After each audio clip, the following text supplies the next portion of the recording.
What's scarier than thinking you're going mad the moment you realize you're not? The voice from the walls started answering my thoughts. Now, when I look in the mirror, I'm not sure which one of us is the reflection.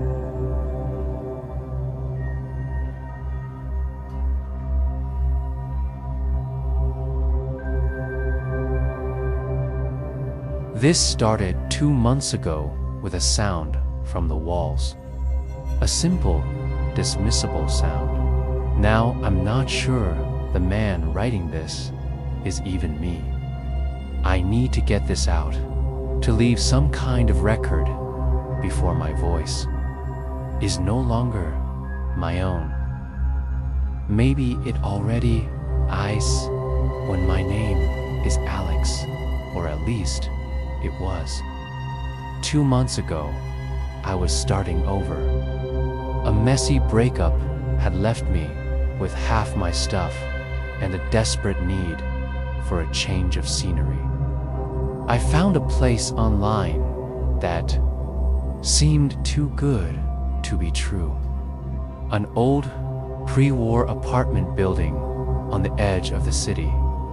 The kind with thick walls and high ceilings.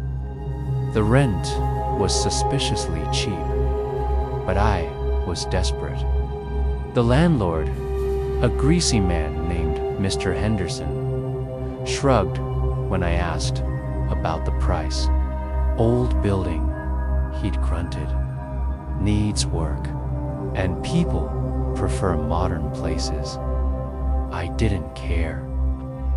All I wanted was for walls and silence, a place to lick my wounds and forget the world existed. The apartment was spacious and empty. The worn wooden floors creaked under my feet, each step echoing in the cavernous main room. It smelled of dust, old paper, and something faintly sweet like decaying flowers. For the first few days, it was perfect. The silence was a thick, heavy blanket. I unpacked my few boxes, set up my computer, and reveled in the solitude. The thick walls, just as promised, seemed to swallow all sound from the outside world. I couldn't hear traffic. I couldn't hear neighbors. I couldn't hear anything. The first sound came on the 4th night. I was lying in bed, staring at the ceiling, my mind drifting in that quiet space between wakefulness and sleep. And then I heard it, a faint, dry scratching. It was coming from inside the main wall of my bedroom, the one that connected to the next apartment. It was the sound of a small animal, frantic and irregular, with long pauses in between. An annoyance, nothing more. I'd call Henderson in the morning. I rolled over and pulled a pillow over my head, dismissing it. It was an old building. After all, old buildings have pests. The next night, it was back. The sound was more insistent, this time, a little more energetic. I banged my fist on the wall. "Hey, quiet in there," I shouted, feeling ridiculous for yelling at a rodent. The scratching stopped instantly. A wave of satisfaction washed over me. Problem solved. I lay back down, the silence returning thicker and heavier than before. But this time, the silence felt different. It no longer felt empty. It felt like it was listening, waiting. About an hour later, just as I was drifting off, a new sound began. It was coming from the exact same spot, but it wasn't scratching. It was a soft, rhythmic tapping. It was slow and deliberate, with a consistent beat, like someone gently knocking on the wall with a single fingernail. And it didn't stop until the sun came up.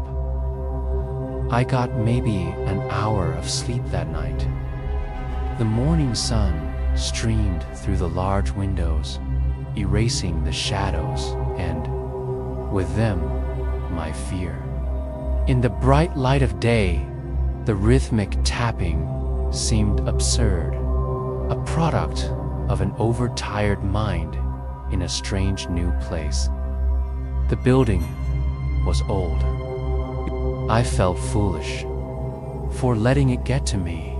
Still, the memory of the scratching was real enough. I called Mr. Henderson. His voice was a gravelly rumble on the other end of the line. I explained the situation, trying to sound casual, mentioning a possible pest problem in the wall. There was a pause. For a moment, I thought the line had gone dead. "There's nothing in that wall, son," he finally said, his tone flat and devoid of curiosity. "The apartment next to you hasn't been unsealed in 50 years. There's no way in or out. The building just makes noises. You'll get used to it." Before I could ask what he meant by unsealed, he hung up. The conversation left me with a new, colder kind of unease. That night, I sat at my desk, trying to lose myself in work. The faint glow of the monitor pushing back the darkness. I was determined to ignore any sounds. For hours, there was only the steady clicking of my own keyboard. Then, a little after midnight, it started, a faint tapping from the wall. I gritted my teeth, forcing myself to concentrate. But I soon realized something was wrong. The rhythm of the tapping wasn't slow and steady like before. It was fast, erratic, and strangely familiar. I stopped typing. My fingers hovered over the keys, my breath caught in my chest. The tapping from the wall stopped at the exact same moment. My blood ran cold. The room was utterly silent.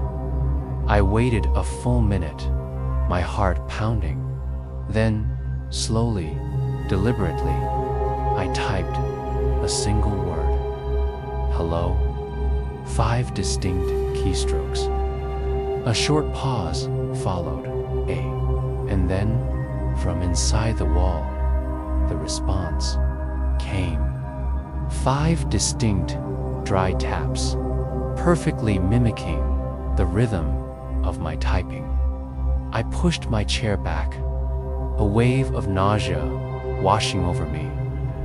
This wasn't the building settling. This wasn't pipes. This wasn't an animal. I sat there in the dark, staring at the blank wall, a terrifying, undeniable realization solidifying in my mind. Whatever was in there, it was intelligent, and it was learning. That night, I didn't try to sleep. I set up my phone on a small tripod, aimed its microphone at the wall, and hit record. I needed proof. I needed to know I wasn't going insane. The sun rose, but brought no comfort. I had sat awake all night, a sentinel in my own apartment, my phone dutifully recording every second of the oppressive silence. I snatched it from the tripod, my hands trembling with a mixture of dread and a desperate need for validation. I jammed my headphones in, closed my eyes, and hit play. I listened to the entire 8-hour recording. I scrubbed back and forth, turning the volume up until my ears ached. There was nothing.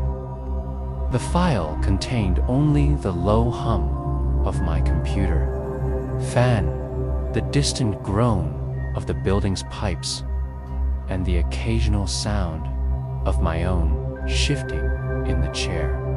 The rhythmic, intelligent tapping that had terrorized me for hours was completely, utterly absent. Was I losing my mind? Had the stress of the past few months finally cracked something inside me? I felt a fool. I had spent a whole night hunting a ghost that existed only in my own head. I tried to force the paranoia down, to rationalize. I was sleep deprived. I was alone. My mind was playing tricks on me. Decided to make coffee, to ground myself in the simple, tangible reality of the morning. As I stood in the kitchenette, waiting for the water to boil, I let out a long, weary sigh. It was a sound of pure exhaustion and self-pity.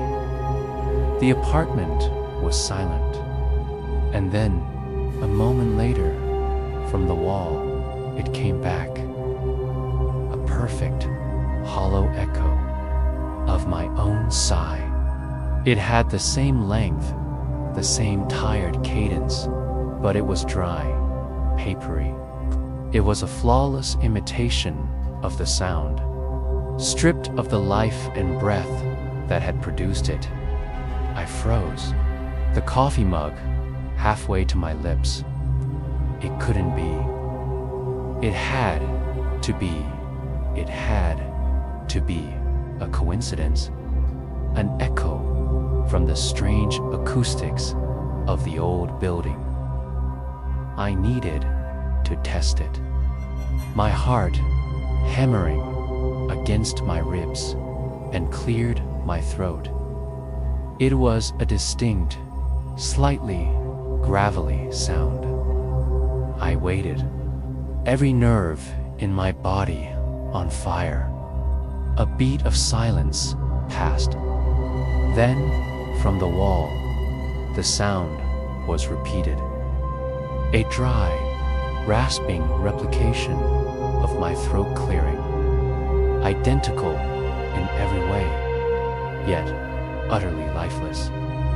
I stumbled back, my mind reeling with a terrifying implication. It hadn't been avoiding the microphone. It simply hadn't made a sound to record. It had been listening. All night, it had been listening not just to my movements, but to the small, involuntary sounds of my existence. It had graduated from mimicking my keyboard. Now, it was mimicking me. It wasn't just learning what I did. It was learning what I sounded like. And I was suddenly terrified to make another sound. I spent the next 2 days in a state of self-imposed silence. I moved through my apartment like a ghost, my footsteps deliberately soft on the creaking floorboards. I ate cold food straight from the can to avoid the noise of the stove or microwave. I communicated with the outside world only through text. Messages, my phone permanently on silent. I was trying to starve it. If it fed on my sounds, I would give it nothing. The silence was a suffocating, ringing pressure in my ears, but it was better than the alternative. For 48 hours, it worked. The wall was quiet. I allowed myself a sliver of hope. Maybe it had gotten bored. Maybe it had moved on. On the third night, I slipped. I was carrying a glass of water back to the bedroom when my foot caught on the edge of a rug. I stumbled, and the glass flew from my hand, shattering on the wooden floor. A single, sharp curse escaped my lips before I could stop it. The sound was loud in the tomb-like quiet of the apartment. I froze, my body rigid, my ears straining. The silence that followed was absolute, heavy, and full of a terrible, predatory attention. I waited for it to mimic the sound of the breaking glass or my own shouted curse, but it did neither. Instead, a new sound began. It was a soft, wet, clicking noise, a sound of rearrangement. Then, a voice spoke from the wall, and it was my own Dot. It wasn't a perfect replica. It was a grotesque mosaic, stitched together from fragments. I heard syllables, consonants, and vowels, all in my own voice, being rapidly assembled and disassembled.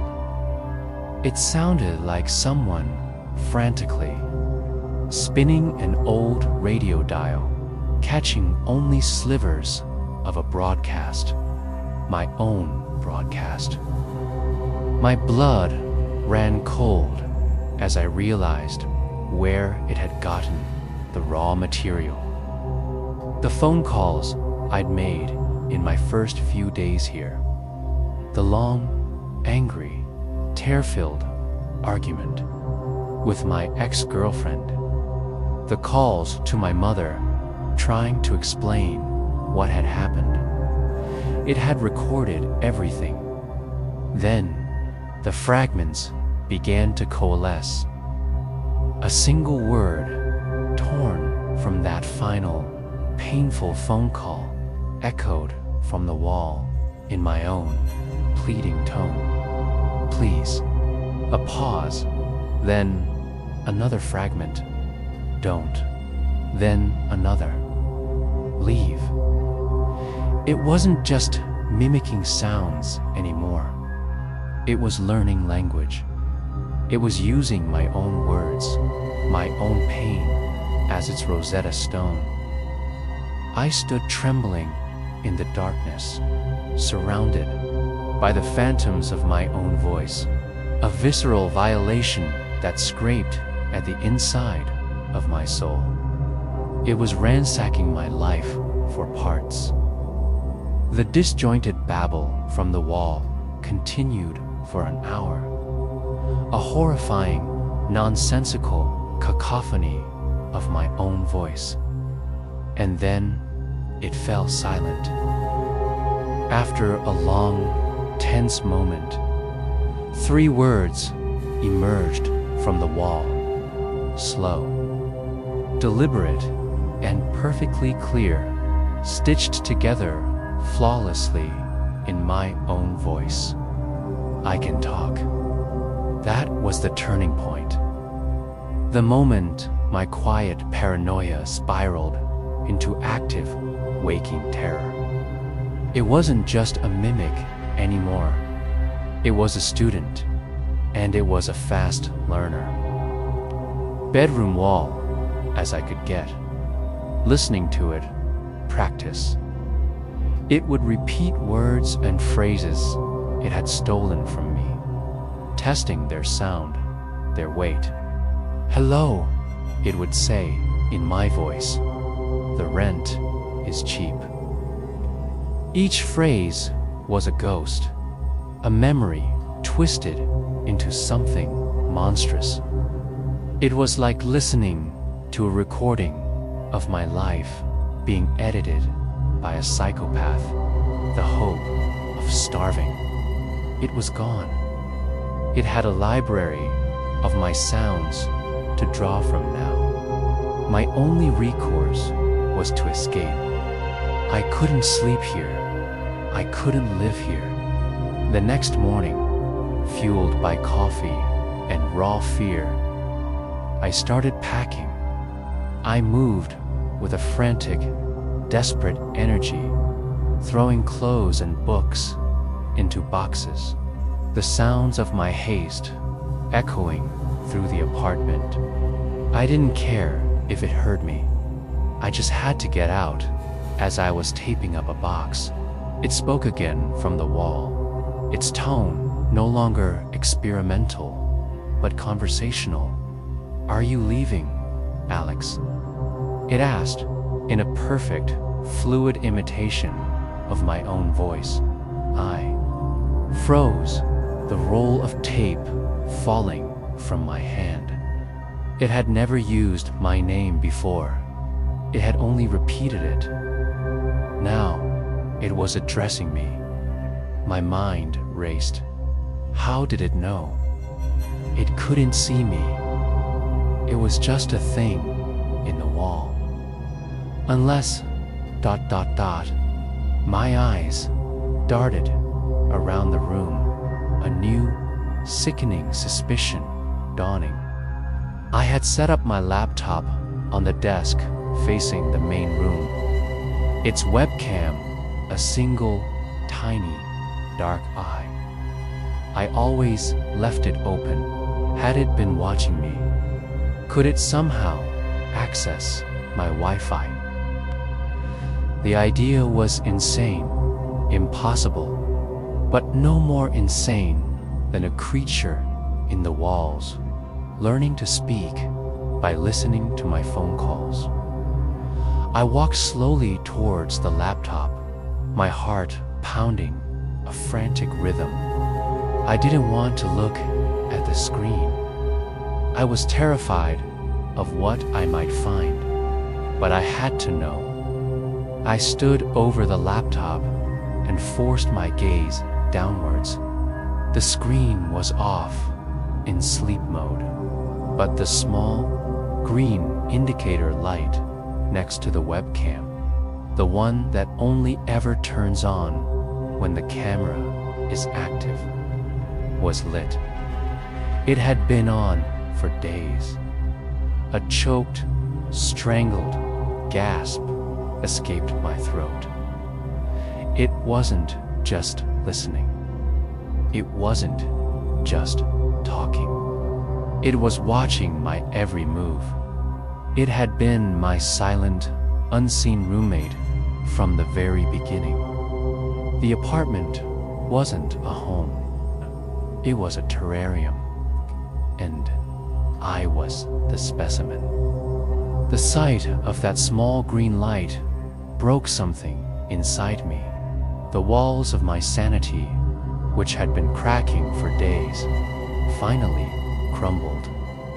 I slammed the laptop shut with a violent crack, a useless gesture that did nothing to erase the profound sense of violation.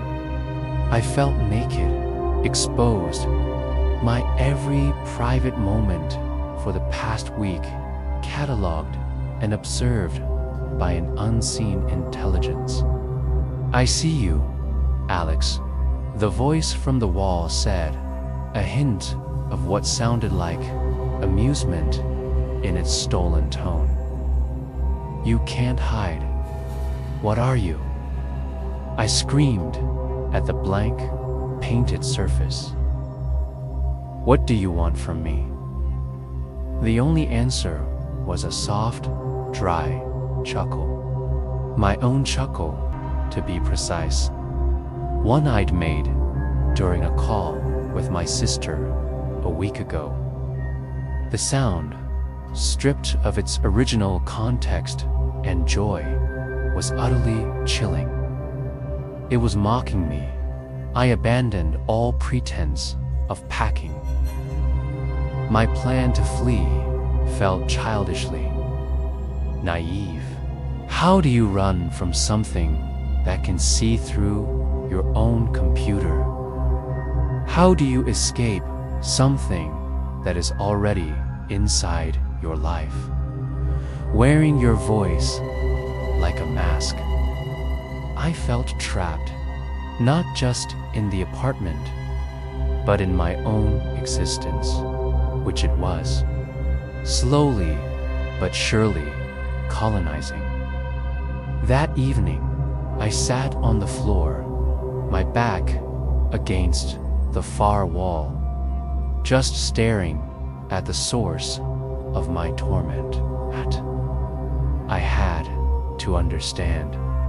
I had to see it. The rational part of my brain, the part that still clung to the idea of a physical world with physical rules, needed a target for its fear. I couldn't fight a voice, but maybe I could fight a monster. Fueled by a cocktail of terror and desperate resolve, I went to the small closet where my toolbox was. I pulled out a heavy hammer and a crowbar. My hands were shaking, but my purpose was firm. If it wouldn't show itself, I would force it. I was going to open up that wall. I was going to drag this thing out into the light. Whatever it was, I walked back into the bedroom, the heavy hammer feeling both foolish and necessary in my hand. I stood before the wall, the source of the voice. "I'm coming in," I announced, my voice trembling but loud. The wall remained silent. There was no mockery, no warning, just a heavy, expectant silence. It was waiting. I took a deep breath, raised the hammer high over my head, and swung with all the force I could muster. The hammer hit the plaster with a deafening crack. A large, spider-webbing fracture appeared on the wall. I hit it again and again, chunks of plaster and lath raining down on the floor, revealing the dark, musty cavity within. I was panting, my arm aching, but I didn't stop until I had created a jagged, man-sized hole. And then I stopped, and I stared into the absolute, pitch-black darkness I had just revealed. I stood there for a long time, panting, the hammer hanging loosely in my hand. Dust motes danced in the dim light of the single lamp I had left on. The hole in the wall was a gaping black wound. It smelled of ancient dust, of damp rot, and something else. Something cloyingly sweet and organic.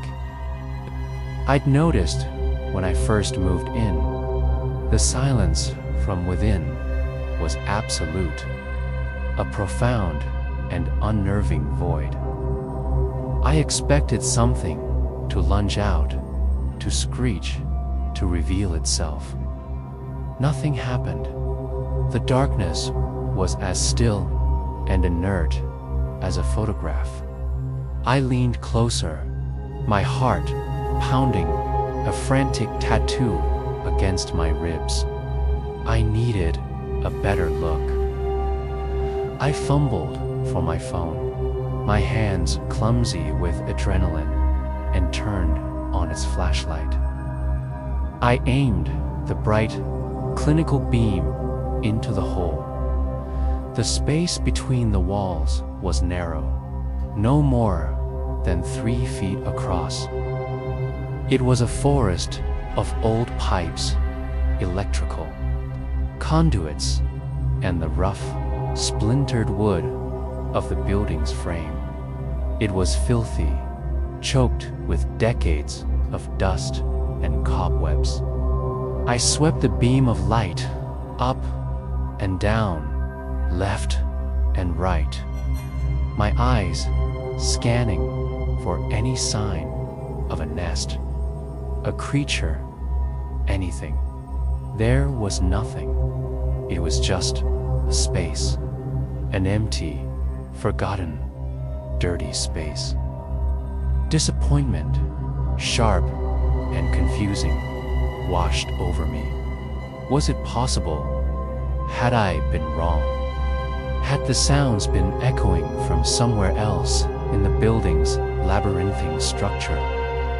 For a fleeting, hopeful moment, I thought I really was just going crazy. That would be a relief. A treatable, understandable explanation. Then the beam of my flashlight fell on the floor of the cavity. Lying in the thick dust were small, scattered objects. At first, I couldn't make them out.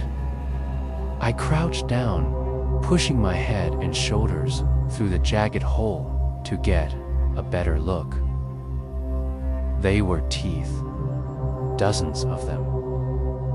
Small, yellowed, and unmistakably human. And next to the teeth, a small, grimy pile of what looked like fingernail clippings and strands of dark hair. My hair, a cold, paralytic dread seized me. This wasn't just a space. It was a den, a larder. It had been collecting pieces of me. The hair from my brush, the nail clippings from my trash can. But the teeth, ... they weren't mine. You see, the voice whispered. It didn't come from the hole in front of me. It came from the wall behind me, on the other side of the room. It had moved, or it had never been in just one place. We are all the same, Alex. I scrambled backward, out of the hole, crab walking away, my eyes wide with a new, more profound horror. The voice laughed, a dry, rasping sound that echoed from all 4 walls. At once, I was no longer in a room. I was inside a speaker, and the sound was coming from everywhere. I had thought it was a creature living in my walls. The truth was far worse. The walls themselves were the creature. The realization broke my mind in a way the disembodied voice never could. My apartment wasn't a container. It was an organism. The walls were its skin, the plumbing its veins, the wiring its nerves. I wasn't being haunted by something in my home. My home was the thing haunting me. This entire time, I had been living inside my predator.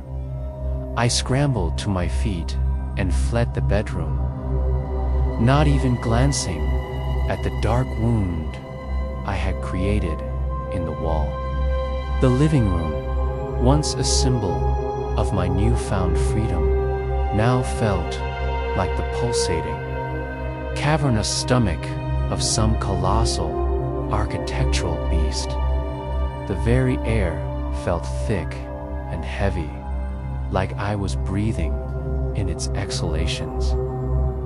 "There is no escape," the voice hummed, the words resonating through the floorboards, vibrating up my legs. Sound was no longer a perfect imitation of my own. It was deeper now, a composite. I could hear other voices layered beneath mine, faint and spectral, a woman's soft murmur, an old man's gravelly cough, the we it had spoken of.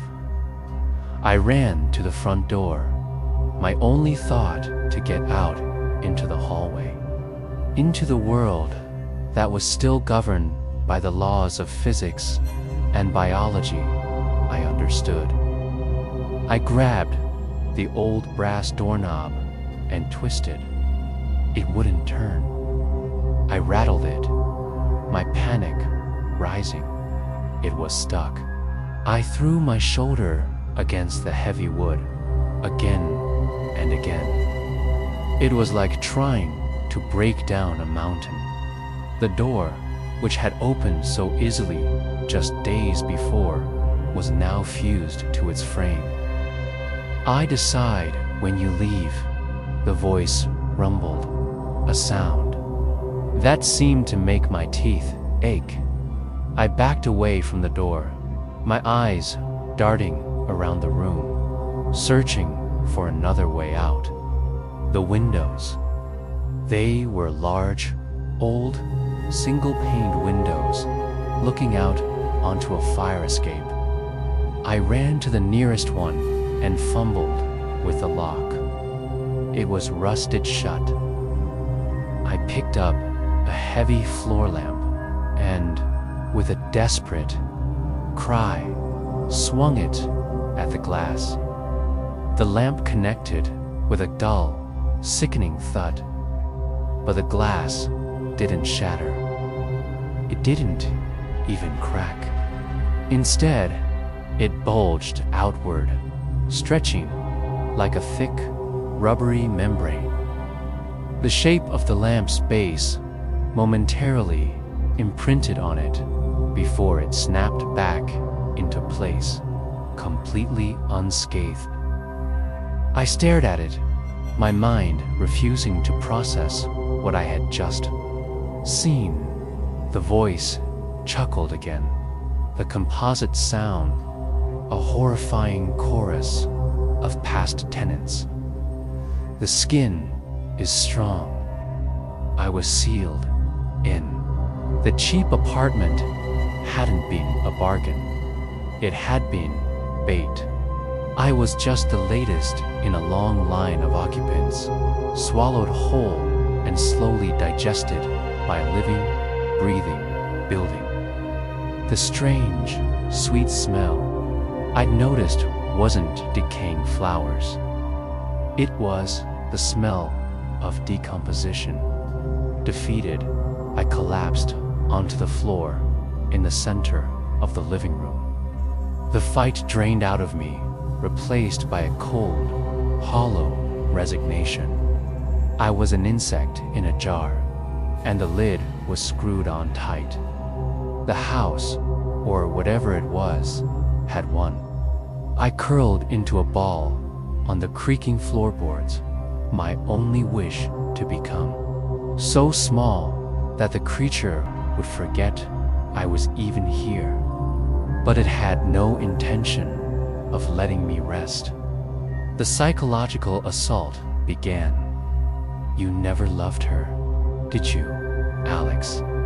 The composite voice whispered from the ceiling.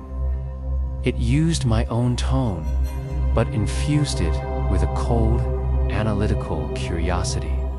It was quoting a line from a private journal entry I had typed on my laptop just a week ago. I squeezed my eyes shut, trying to block it out. But the voice was inside my head as much as it was in the room. It began to dredge up my deepest insecurities, my most painful memories. It spoke of my father's disappointment, my mother's illness, my professional failures. It used the exact phrasing from my most private thoughts and conversations, twisting my own self-doubt into a weapon against me. It wasn't just consuming me physically, it was methodically deconstructing my identity, my past, my very sense of self. Then, the walls began to change. I opened my eyes to see a damp spot on the wall opposite me slowly darken and coalesce. The mottled plaster shifted. The water stains bled into one another, forming the unmistakable, sorrowful face of my ex-girlfriend, Sarah, just as she looked during our last fight. I blinked, and the image was gone, replaced by the mundane, stained wall, but I had seen it. The house wasn't just speaking with my memories. It was starting to show them. It was testing its new ability. A moment later, the entire room flickered like a faulty projection. The air grew heavy, and suddenly I was no longer in my apartment. I was standing in the ghostly, translucent image of Sarah's living room. I saw a version of myself, spectral and shimmering, standing opposite a spectral Sarah. They were reenacting our final argument, but the words were wrong. "You were always a burden," my spectral self sneered, its voice a perfect copy of my own, yet filled with a cold malice I had never possessed. "I'm glad to be rid of you." "No," I whispered, shaking my head. "I never said that. I would never say that." The house was rewriting my history, turning me into the monster in my own memories. It was a form of digestion far more horrific than teeth and claws. It was consuming my soul, replacing it with its own corrupted version. I couldn't bear it. I crawled away from the spectral drama, trying to find a corner of the apartment that was still real, still mine. I stumbled into the small, grimy kitchen and threw open a drawer, desperately looking for something solid, something real to hold onto. The drawer was empty, save for a sheet of old, peeling shelf liner. I tore it out in frustration, and then I saw it, scratched deep into the wooden bottom of the drawer with what must have been a nail or a knife, was a message. The handwriting was jagged and desperate, completely different from the creature's mimicry. It was from someone else, someone who had been here before me. The message was 5 simple, terrifying words. "I tease not the walls, find the heart." Those 5 words, scratched into the wood by a long-gone victim, were a lightning bolt in the darkness of my despair. They were a clue, a strategy, a sliver of hope from beyond the grave. "It's not the walls," find the heart. The message recontextualized everything. The house wasn't a single, uniform organism. Like any creature, it had to have a central point, a core, a source of its power. If I could find it, maybe I could destroy it. My resignation was burned away by a new, desperate purpose. I was no longer a victim, waiting to be digested. I was a hunter, searching for the heart of the beast from within. But where to look? The apartment was a maze of rooms, and the heart could be anywhere. I thought back to every strange occurrence, every anomaly. The voice had started in the bedroom wall. But Mr. Henderson, the landlord, had said something specific. He'd said the apartment next door hadn't been unsealed in 50 years. He'd used that strange, specific word, and the hole I had made, it led directly into that unsealed space. I grabbed the hammer and my phone's flashlight and crawled back into the bedroom. The spectral projection of my argument with Sarah had faded, leaving the room quiet and expectant. I stood before the gaping hole in the wall.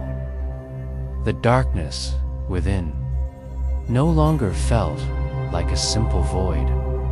It felt like a corridor, a path into the forbidden, unknown anatomy of the building. "You can't stop this, Alex," the house whispered, its voice a low, threatening hum that seemed to emanate from the floor. "The heart is well protected." The warning only strengthened my resolve. It was confirming I was on the right path. I took a deep breath and plunged through the hole into the musty, cloying darkness between the walls. The space was cramped and suffocating. I had to hunch over, my back scraping against the rough lath of the opposite wall. The floor was a treacherous landscape of pipes and debris.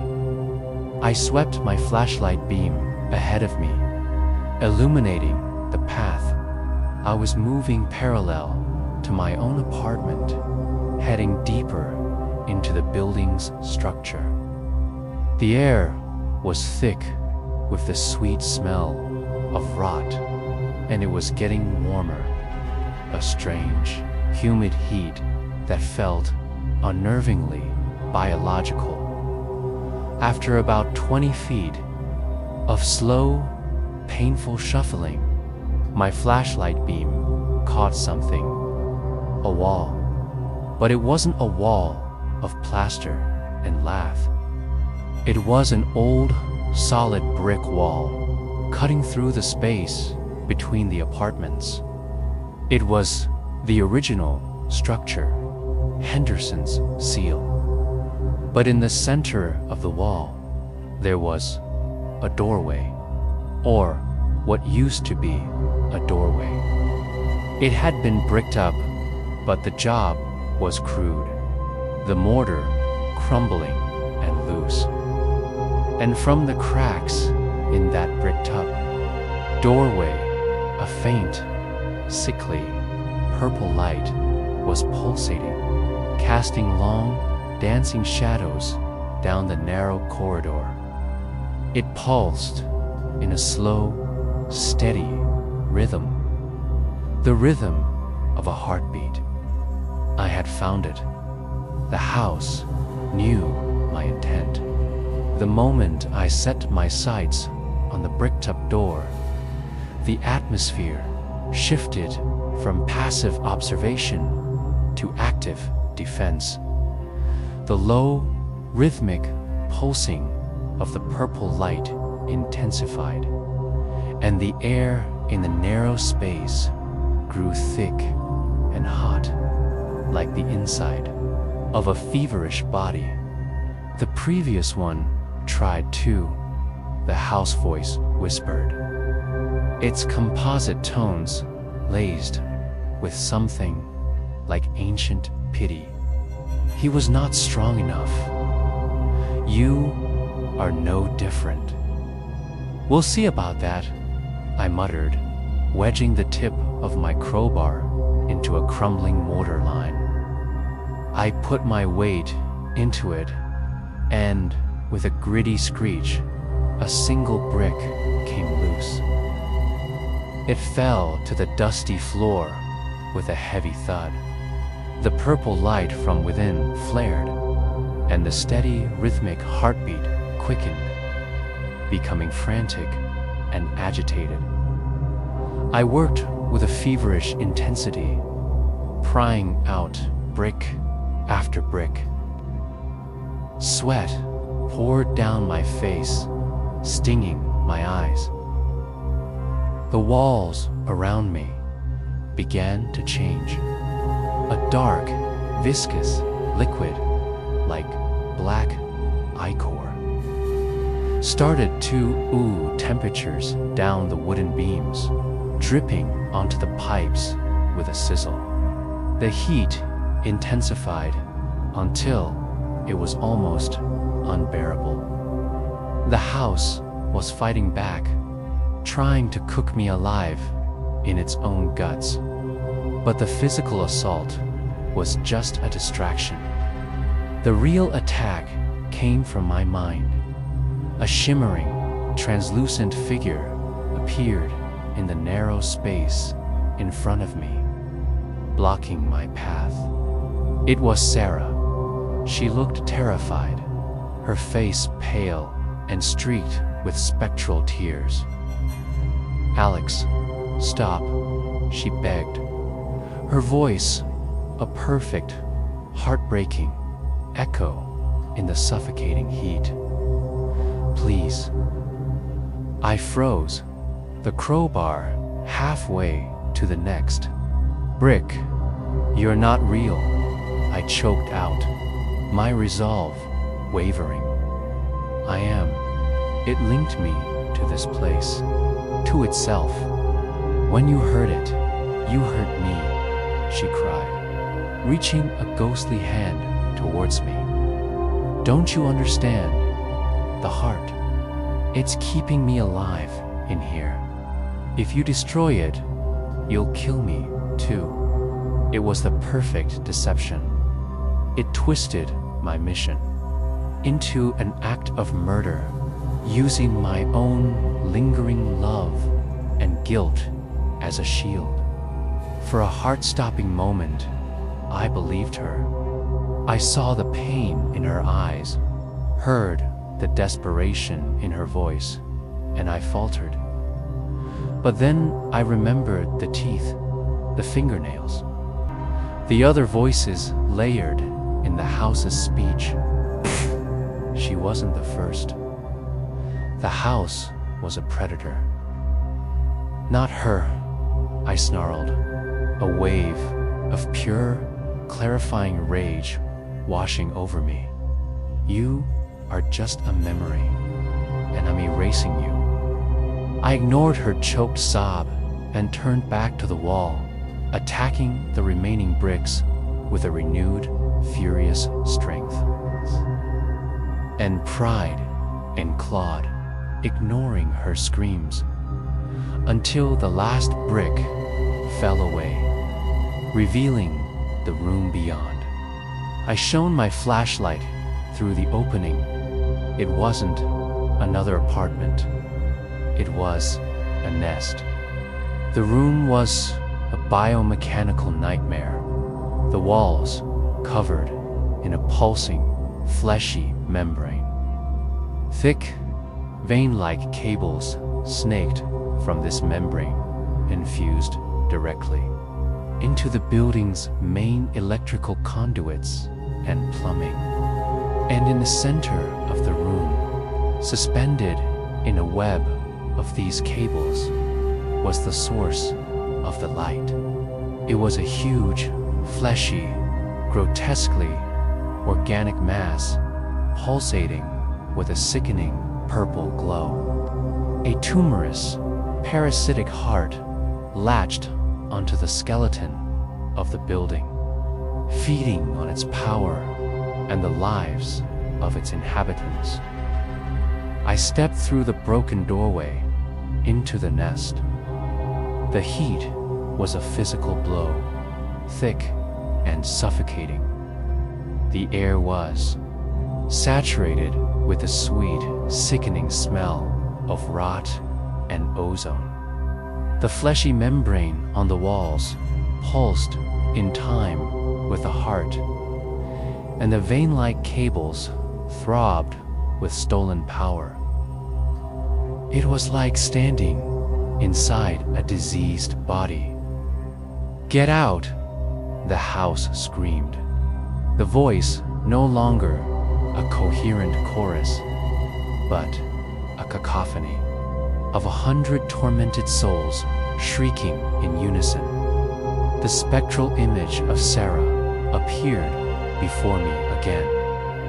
Her form more solid now, her face contorted in a mask of agony and rage. "I told you, you're killing us," she shrieked, lunging at me with translucent, clawing hands. I flinched back, but her form passed through me with a blast of icy cold, a last-ditch effort to paralyze me with fear and doubt, pushed the sensation away. It wasn't real. I moved towards the central mass, the hammer raised. As I got closer, the cables hanging from the ceiling snapped to life, whipping through the air like fleshy tentacles. One wrapped around my leg, its surface slick and warm. It tightened, trying to pull me off my feet. I yelled out, swinging the hammer wildly, and smashed the cable. It burst with a wet pop, spraying the room with the same black, viscous ichor that was bleeding from the walls. It released its grip. I was close now. I could feel the waves of heat radiating from the great, pulsing heart. I swung the hammer with all my might, burying its head deep into the fleshy organ. A piercing, psychic shriek ripped through my mind, a sound of pure, unadulterated agony that dropped me to my knees. The heart shuddered violently, the purple light flickering erratically. But it didn't stop beating. My blow had hurt it, but it wasn't enough. The fleshy wound I had created began to close, sealing itself with a sickening speed. Brute force wasn't going to work. Panting, I looked up from the floor, my eyes searching for another weakness. And then I saw it. The place where the largest, thickest vein cable fused directly with the building's main power conduit, a massive, rust-covered metal pipe entering from the ceiling. The heart wasn't just living in the building. It was parasitizing it, drawing its life force directly from the city's power grid. This was the true connection. I scrambled to my feet, ignoring the lashing cables, and lunged for that junction. I jammed the sharp end of the crowbar into the narrow gap where organic flesh met corroded metal. No, the house bellowed, the entire room shaking. I put my entire body weight onto the crowbar, using it as a lever. The strain was immense. The metal groaned, the flesh resisted. For a moment, nothing happened. Then, with a final, desperate roar, I threw every last ounce of my strength into one final push. There was a wet, tearing sound. The connection was severed. The effect was instantaneous and absolute. The psychic scream that filled my mind was a death cry. The pulsating purple heart flared with a blinding, final intensity, then collapsed in on itself, turning a dead gray color. The light died. The lashing cables went limp and fell to the floor. The heat vanished, replaced by a sudden tomb-like cold. The black ichor on the walls stopped dripping and began to flake away like dried blood. A profound, true silence fell over the room. Not the listening silence from before, but the dead, empty silence of a corpse. I had done it. I had killed it. And then I heard a new sound. It was the building itself. The unnatural life force that had held its decaying structure together was gone. And now the entire building was beginning to collapse. The deep, groaning rumble was the sound of a dying giant.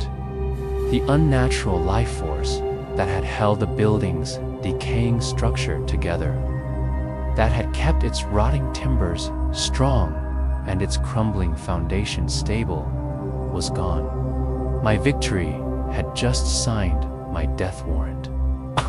I was trapped in the belly of a corpse that was about to be crushed under its own weight. I didn't hesitate.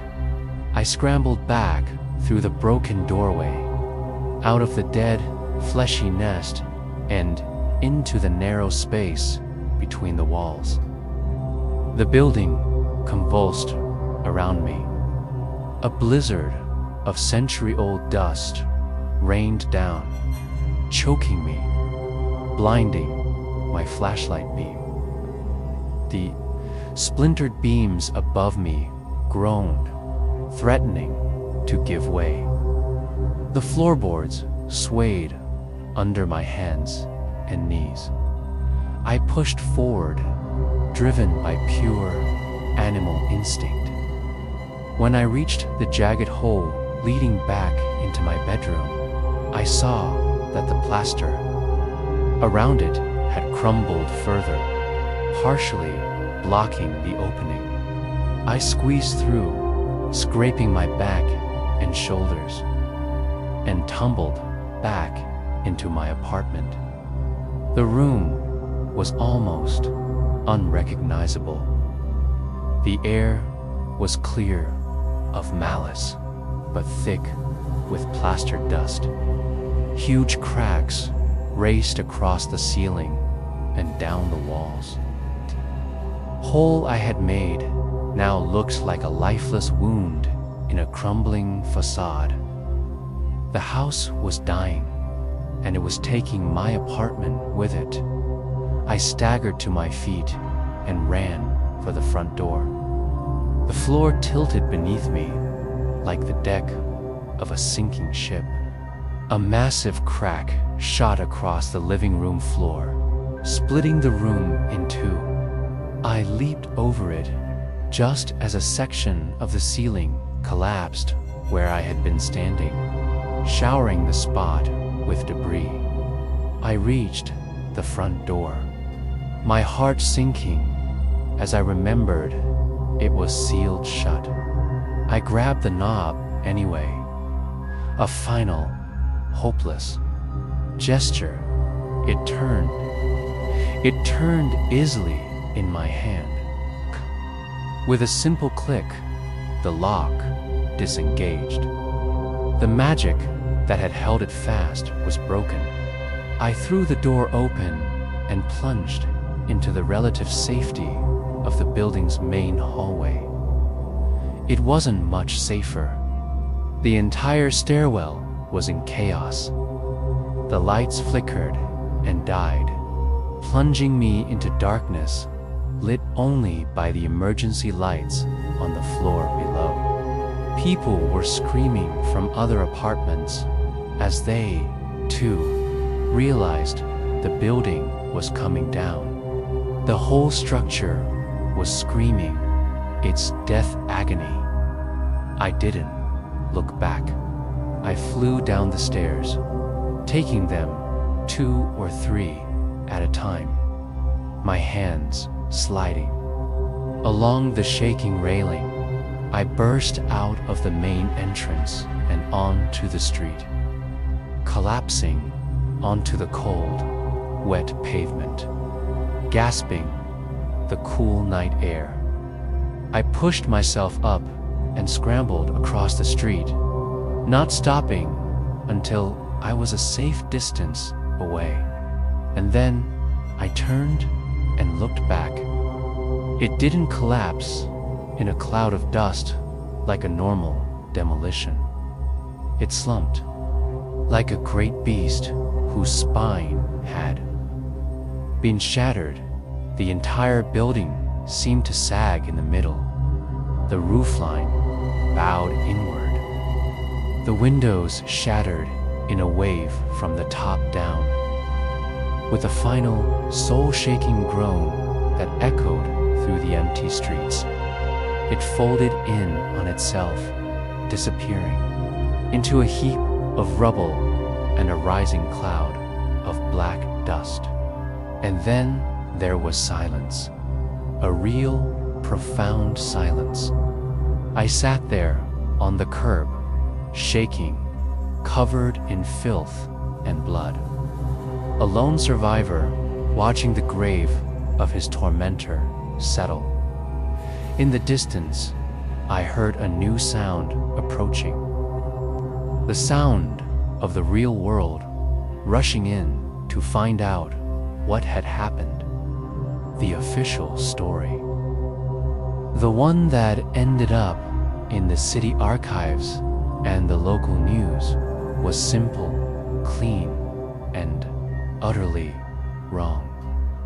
A catastrophic structural failure due to a long-neglected gas leak in the basement. A tragic accident. They found the remains of other tenants in the rubble, their deaths attributed to the collapse. They never found the impossible nest, the fleshy heart, or the piles of human teeth and hair. They were all buried, erased under tons of brick and plaster, dismissed as part of the building's strange decay. My own story was seen as the rambling of a traumatized man, a victim of shock and a possible head injury. They listened patiently, nodded sympathetically, and quietly recommended psychological counseling. I didn't argue. What could I say? Who would believe me? Sometimes, I'm not even sure I believe myself. The memories feel like a waking nightmare, too vivid and too impossible to have been real. I live in a new apartment now, a modern place on the 10th floor of a glass and steel tower. There are no thick walls, no strange smells, no creaking floors. The silence here is different. It's a thin, sterile silence, easily pierced by the sounds of the city, the hum of traffic, the wail of a distant siren. I welcome those sounds. They are a constant, reassuring reminder that the world is solid, that it operates on predictable rules. But my recovery is incomplete. The experience left scars that no one can see.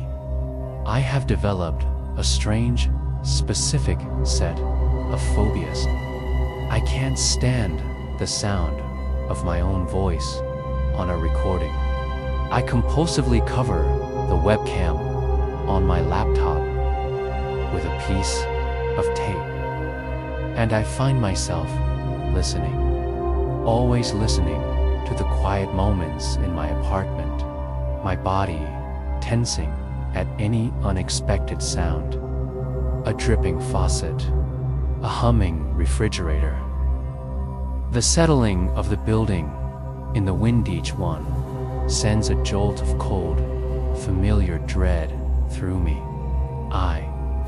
I'm writing this all down, posting it to this corner of the internet for two reasons. First, as a final act of therapy, a way to take the impossible horror that lives in my head and chain it to the page, to give it form and context so that it can't consume me from the inside out. But second, and more importantly, this is a warning. I don't know what that thing was. I don't know if it was one of a kind or if there are others. But I know that old buildings have memories, that forgotten places have an appetite. So if you ever find yourself in a new home that feels too good to be true, if the rent is suspiciously cheap and the silence is a little too thick, listen closely. Listen to the walls. And if you ever hear them listening back, get out. Don't hesitate. Don't pack your things. Don't try to understand it. Just run. Because you don't want to learn the phobia that I now live with every single day. The fear that your own homes might just be waiting for you to fall asleep so it can take a bite